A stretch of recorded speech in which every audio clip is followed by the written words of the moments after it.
Okay, so back in college algebra, there was a section where you had what we call polynomial inequalities. You also had a section on rational inequalities. But the idea was is that if you were going to solve this inequality, it wasn't enough to just set the factors equal to 0. You would have to factor this quantity first, and then you would need to set the x minus 3 equal to 0, the x plus 1 equal to 0, and get these numbers. And those numbers would be what we call a boundary point. And then back in college algebra, you might remember where you would draw a number line and you would put down those boundary points. So I would put down my -1 first on the number line and then my 3. So first was to find the boundary, and then the second thing that we did was we tested a number inside each of those intervals.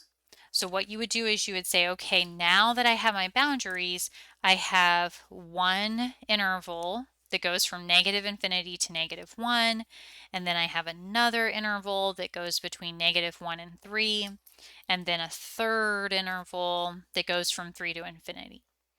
So I would I would take my f of x function and I would plug into my f of x function maybe like f of -2 as my first point, and then I would plug in some number that was inside -1 and 3 intervals, so maybe 0, and then some number that was between the 3 to infinity, so maybe like 5, and I would figure out if those are going to be positive or negative.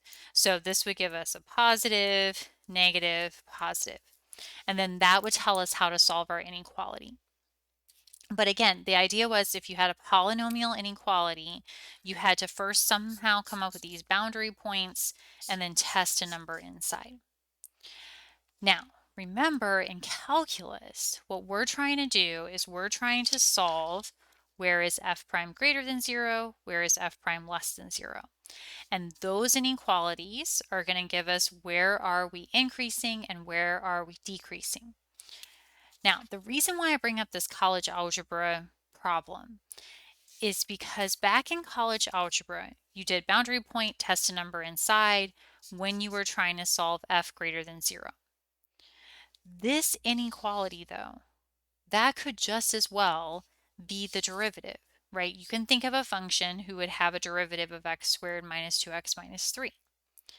And so the question of figuring out where f prime is greater than 0 for increasing and where f prime is less than 0 for decreasing, it's going to look very, very similar to what it looks like in college algebra, except now our boundary points are going to be called critical numbers. Okay, so to come up with this boundary, we're not going to set the original function equal to 0. Because we're trying to solve f prime, we're going to set f prime equal to 0 or f prime does not exist. And that will give us our critical numbers. Now, keep your eye on the prize here. What are you trying to solve? When we're looking at increasing and decreasing, we are trying to solve f prime greater than 0, f prime less than 0. That's what we're trying to solve. So our second step is going to be to draw a number line.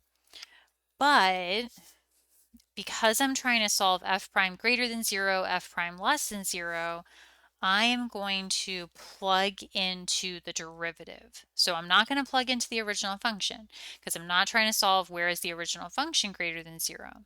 I'm trying to solve where is the derivative greater than 0, where is the derivative less than 0. So I am going to plug into the derivative. But just like we did with college algebra inequalities, we are going to test a point. So we're going to test some number on the first interval, some number inside on the second interval, and then some number inside on the third interval. But we're plugging into the derivative, right? So when we draw that derivative number line, we are plugging into the derivative because that's what we're trying to solve. We're trying to solve increasing, where is f prime greater than 0, decreasing, where is f prime less than 0. Now, just like in college algebra, when you draw this number line, you're going to get positives and negatives. Now, that positive is going to tell us something because we know that if the derivative is greater than 0, if I get a positive, that means the function is increasing. So that's going to tell us that the function is going up the hill until that first critical number. Now, we do not know the structure, like how much of a curve it is for going up the hill. So I just draw a straight line, but it could have quite a lot of curvature to it for that increasing portion. Now, if we get a negative, so let's say over here I get a negative, then that means that the derivative is negative. And if the derivative is negative, we have a decreasing function. So that means we're going down the hill. And so I draw a down-sloped hill function for the decreasing function. Okay, now you guys, we are going to formalize all of this on the next page, but the key connection that I want you to see is to what you hopefully have a little bit of recollection about from college algebra is this boundary point test a number. That's the same process that we're going to use here, but now we're trying to solve a derivative greater than 0. So all of the work that we're going to do is going to be related to the derivative. It's going to be about where's the derivative's boundary points and then drawing that number line.